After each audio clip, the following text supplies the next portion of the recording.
Welcome to part 2 of the best affordable fragrance releases of 2025 so far. In part 1 last week I covered such brands as Armaf, Afnan, Rasasi and a few others, and in today's part 2 I'm going to feature some of the major Middle Eastern brands like Lattafa, Fragrance World, French Avenue, Ahmed Al Maghribi, Rayhaan and also Arabiat Prestige.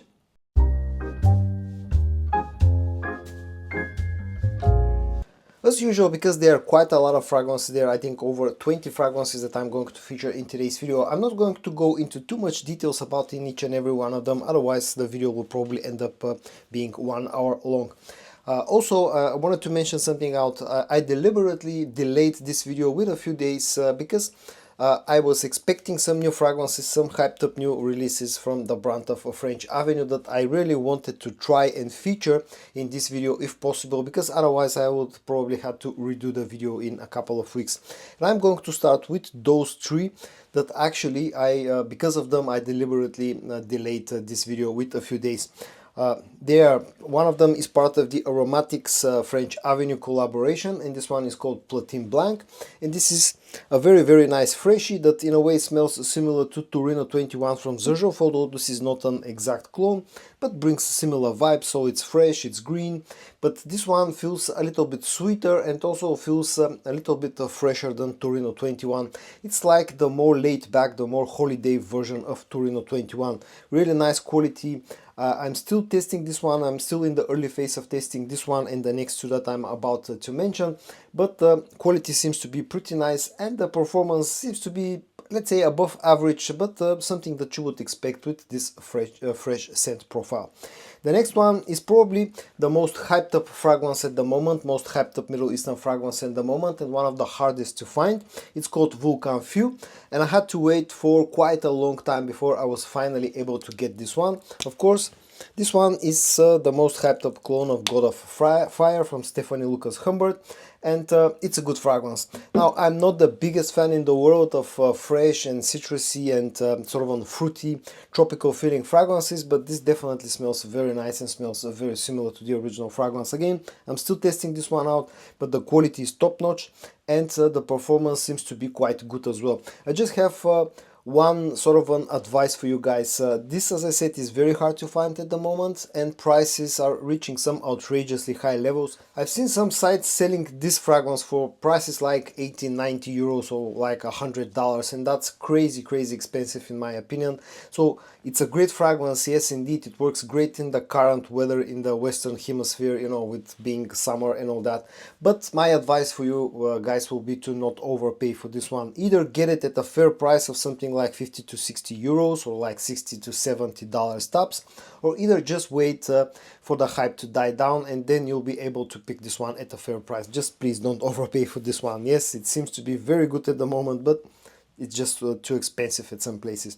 And the last one, probably that has been like very impressive for me personally, is called Fertile Luna, and this one is the best Middle Eastern clone of Zerjov's Naxos that I have tried to date. This smells absolutely fantastic. Very similar to the original fragrance, has really nice quality. Also the performance seems to be top notch at the moment from my early testing. I'm a huge fan of Naxos and I'm really sort of glad that finally we have a great Middle Eastern clone from of Naxos itself. So I'm going to move on now to the main list, and I'm going to start with the brand of Rayhaan. I have 3 fragrances to show you from that brand at the moment. There's a new one that's receiving a bit of hype, but I still don't own that one. Probably I'll get it next week, I think, if everything goes as planned. The first one that I've prepared in this video is called Rayhaan Tiger. I think both this one and the other one that I'm about to show you, Lion, both of them came out I think late last year, but they were sort of widely available early on in 2025, so that's why I'm including them in this video. As I said, this is a clone of Halfeti from Penhaligon's, so it's a woody, spicy fragrance that has a bit of sweetness, a hint of leather. It's a fragrance that should work great for those of you who like woody based fragrances fragrances that feel a little bit dry, that don't have too much sweetness in them. It's a bit musky as well. It's a nice fragrance overall, smells similar to the original fragrance, has nice quality and quite strong performance. I'm personally not a huge fan of the scent profile, but Rayhaan have done a good job with this one. The next one is called Rayhaan Crimson. This one is a clone of Creed Centaurus. It's a great clone of Creed Centaurus, so it's a tobacco based fragrance that has some sweetness, has some spiciness. There's a bit of a freshness in the opening as well. I'm actually quite liking this one. This smells pretty similar to the original fragrance and I really like it. Nice quality, good performance, lasts for a good amount of time and projects nicely. It's very competitively priced. And the last one from the brand of Rayhaan that I'm including is called Rayhaan Lion, and this is an absolutely fantastic clone of Jean Paul Gaultier's Ultramol. I absolutely love this fragrance because I love Ultramol. This smells very similar to the original one and offers even better performance than the original fragrance. It's a very loud scent that projects super nicely, that lasts for a super long time. It's pretty beastly, it's a compliment getter, and it's very competitively priced, so I think this was an absolutely fantastic release from the brand of Rayhaan. Next, let's move on to the brand of Lattafa. Now, I'll be honest with you, right now I'm not super interested into the brand of Lattafa. That's why I haven't picked up that many fragrances from Lattafa in 2025, and I've narrowed my choice down to 3 fragrances right now for this video. The first one was the newest one in the Assad line, which is called Assad Bourbon. This is, I think, somewhat of an original creation from the brand of Lattafa. Doesn't smell like an exact clone of anything, although this will probably strongly remind you of, let's say, the most wanted line from the brand of Azzaro. It smells in that similar way. It's aromatic, it's a little bit spicy, has quite a bit of sweetness, has a very high complement factor and also a very high versatile factor in my opinion. This can be a sort of a signature scent type of a fragrance. It's one of those fragrances that if you ever only need one fragrance, this is a candidate for that. I would say a very solid release from Lattafa. Nice quality, good performance and very affordably priced right after it was released. I think in a lot of places this is even cheaper than the original Assad, for an example. It was a very solid release from the brand of Lattafa. The next one is called Maghribi. This one is a clone of Smoking Hat from Kilian, and it's a good clone. But this one needed a bit of time to sit around and sort of like settle a little bit, because originally when I got this fragrance for the first time and I tried it, it was a little bit too sharp for my taste, a little bit too smoky, just needed some time basically. But after a few months this has turned into a pretty good clone of a Smoking Hat that offers very strong performance and I would say reasonably good quality. It's a little bit more expensive, but if you like that type of scent profile that has a lot of smokiness, that has a lot of fruity sweetness, a lot of vanillic sweetness, that feels kind of oriental, smells like shisha for an example, then you'll probably end up enjoying this one. I'm also going to mention another Smoking Hat clone later on. That one comes from the brand of French Avenue, but this one, Maghribi from Lattafa, I think was a good release. And the last Lattafa that I've included in today's video is the newest one in the Hamra line, and this one is called Hamra Dukhan, and I really like this one. This smells very similar to the OG Hamra, but feels a little bit darker, feels a little bit more mature, feels like more of an evening version of Dukhan, maybe a little bit more of a masculine version of the original Hamra, excuse me. But I think it was very solid because it offers really nice quality and strong performance. This performance-wise projects better than the original Hamra in my experience. It also lasts longer.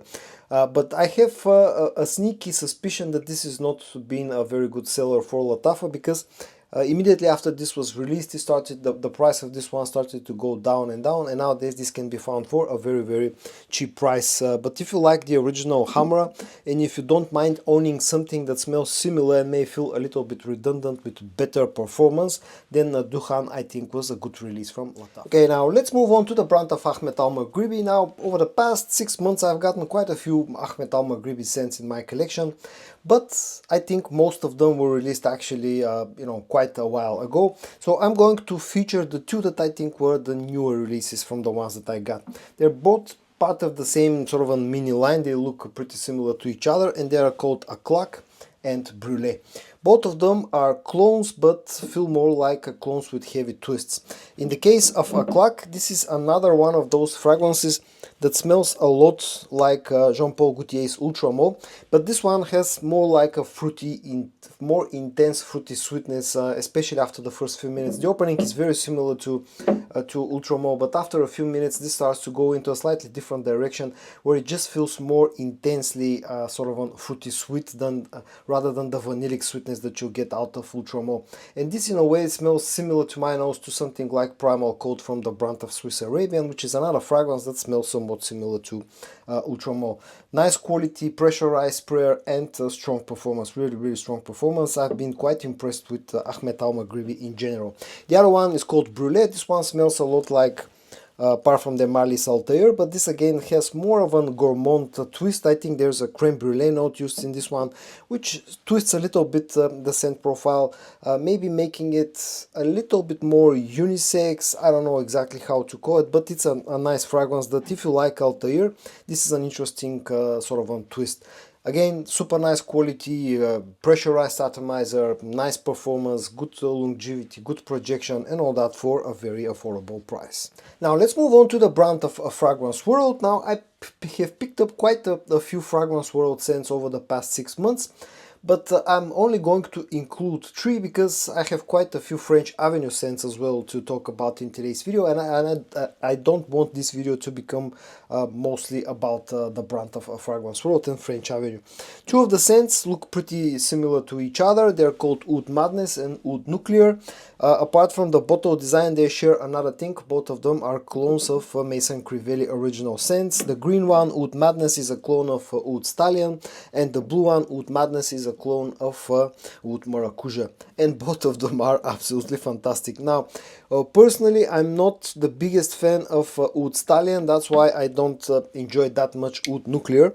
But Fragrance World have done a great job replicating the scent profile. It's woody, it's slightly green, it's leathery. You know, there's agar oud in it. There's a bit of sweetness. It's a strong fragrance that lasts for a long time, projects really nicely, and it's just costs a fraction of the price of the original one. The same can be said about Oud Madness. This one, as I said, smelling very similar to Oud Maracuja, but in my opinion this feels a little bit more fruity, although the more time passes, the more that I've had this in my collection sitting around and macerating, it actually becomes stronger and closer to Oud Maracuja.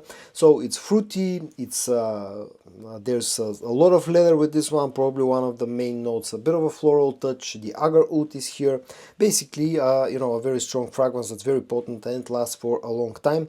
And this actually was one of the biggest surprises for me personally this year, how good Oud Madness actually is and performs. And the last Fragrance World scent that I've included in today's video is called Nightclub. I'm going to very quickly talk about this one because tomorrow I'm going to upload my full review on this one. But this is basically a clone of Creed Aventus that looks very similar to Club de Nuit Intense Man, and actually the name Nightclub is it has exactly the same translation into French as Club de Nuit, which means nightclub in French. So this is a sort of a take at Armaf and Creed Aventus at the same time, but this is actually surprisingly good. It's a very versatile fragrance, smells pretty similar to Creed Aventus, also smells pretty similar to Club de Nuit, but to my nose this feels better, a higher quality version of the EDT and maybe closer to Club de Nuit EDP. Really nice quality, good performance and high versatility factor, and it's pretty affordable as well. And now let's move on to the brand of French Avenue. I've included I think a total of 6 or 7 fragrances from French Avenue. I've added quite a few French Avenue scents to my collection in the first 6 months of 2025, and I'm including the ones that I find to be most impressive. I'm going to start with the most challenging one, which is called Opus Magnum, because this one is a clone of a challenging original scent, which is called Royal Tobacco from the brand of Amouage, and I really didn't expect this one to get as close as it actually gets to the original scent and to have the quality that it actually has. But this is a very challenging scent, keep that in mind. It's very dark, it's very woody, it's very heavy, it's hard to wear actually, but if you like those type of scents, then this is actually a very nice release from French Avenue. Strong performance, strong projection, and priced very competitively compared to the original fragrance. The next one is part of the Vulcan line. This one is called Vulcan Sable, and this is a clone of Sundance from Stephanie Lucas Humbert. It's a good fragrance, it's sweet, it's more unisex, I would say, maybe even a little bit feminine leaning, and although it has nice quality and good performance, it's seeing nowhere the same amount of hype as Vulcan Feu, for example, but on its own this is a nice fragrance. If you like gourmand type of scents, this is a good release, I would say. Good performance and projection and high quality. The next one is called Veneno, simply Veneno. This one is very similar to Maghribi from Lattafa. Basically, this is again a clone of Smoking Hot from Kilian's, and this one is, I find this one to be of higher quality than the Lattafa. This also feels a little bit softer, it's less smoky, it's more fruity, it's a little bit sweeter, and I personally enjoy this one more compared to the Lattafa one. I find it to be a better clone of Smoking Hot, but keep in mind that this has inferior performance compared to Maghribi. Maghribi definitely lasts for a little bit longer and definitely projects better, but the overall quality I find to be higher in Veneno compared to Maghribi. The next two French Avenue scents that I'm going to feature in today's video are called Moonstone Noir and Moonstone Blue. They look very similar to each other apart from the main color, which is blue in one case and black on the other case. The blue one is a freshy, sort of an how to say it, mature, slightly classic, slightly old school feeling freshy. This one is a clone of Penhaligon's Sartorial, so it's barbershoppy, smells a little bit like a shaving cream, but at the same time has quite a bit of complexity behind the scent because it feels a bit ozonic. Maybe there's a hint of aquaticness, there's a bit of a metallic vibe out of it, while at the same time has some sweetness. It's a very versatile fragrance that actually surprised me. I was really surprised by how much I like this one. Nice quality, and the performance is also pretty strong considering that this is a fresh scent. It's not a beast, but considering that this as a scent is more on the fresher side, the quality is and the performance is quite nice. The other one, Moonstone Noir, I absolutely love this one. This is very heavy on the vanilla note, it's very heavy on the incense or the smoky note that it has. It also is very heavy on the leather note, feels like a type of suede leather. In a way, this reminds me of fragrances like YSL Baby Cat and Rosendo Mathieu No. 5, but I think this is different than those two, but definitely brings similar vibes.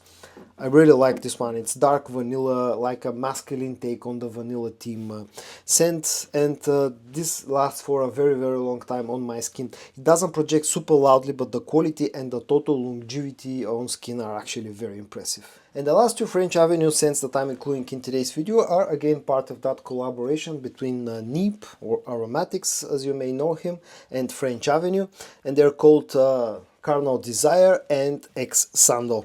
Now, my original sort of most favorite fragrance out of the whole line in that collaboration was Carnal Desire. I really love this fragrance to this day.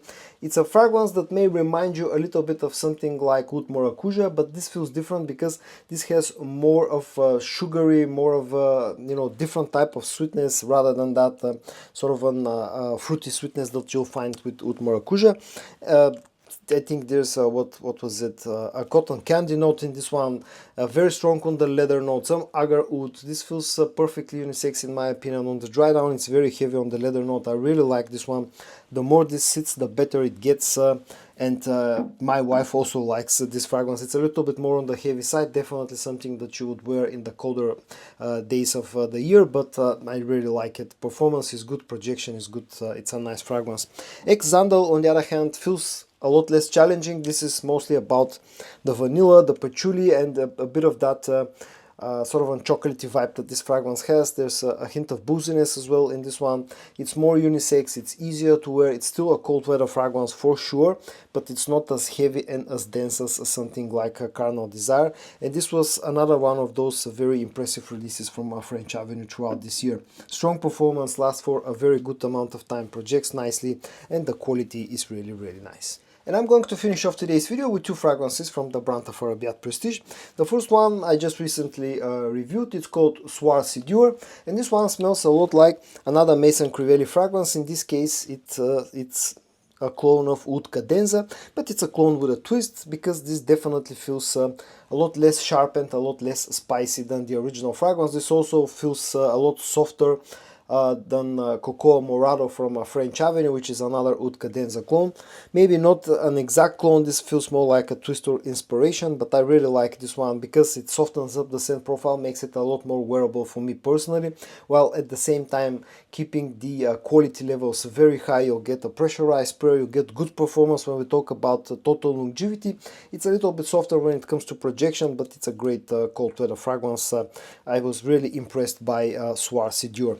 And the last fragrance that I'm going to feature in today's video, again from the brand of Arabiat Prestige, is called La Dida for him, and this is an interesting and super nice smelling hybrid clone that smells on one hand a lot like YSL Myself, and then on the other hand smells a lot like the original Stronger With You. It's an interesting mix between those two fragrances. It gets some of the sweetness from the Stronger With You line, and then at the same time throws in some of those white florals that you'll find in YSL Myself, keeping the sort of the high complement factor of both fragrances, keeping the wearability and the versatility of YSL Myself. And you know, I don't know how they came up with this idea to combine those two original scent profiles, but the end result is absolutely fantastic and I really like it a lot. Quality is absolutely superb. Another fragrance with pressurized sprayer with very nice, very luxurious presentation, and also very good performing scent as well, and it's very versatile in my opinion. All around this has been a very impressive release personally for me, probably the best one for me personally from the brand of Arabiat Prestige so far in 2025. And so this was it, guys, for part 2 of my best affordable fragrance releases in 2025 so far. In this second part of the video, I showed you fragrances from the brands of French Avenue, Rayhaan, Arabiat Prestige, Lattafa, Ahmed Maghribi, and Fragrance World. I hope that you found today's video interesting or helpful. If you did, give it a like, and I also hope that you're going to join me in my next video for your dose of some fragrance content. And until then, stay safe and bye bye.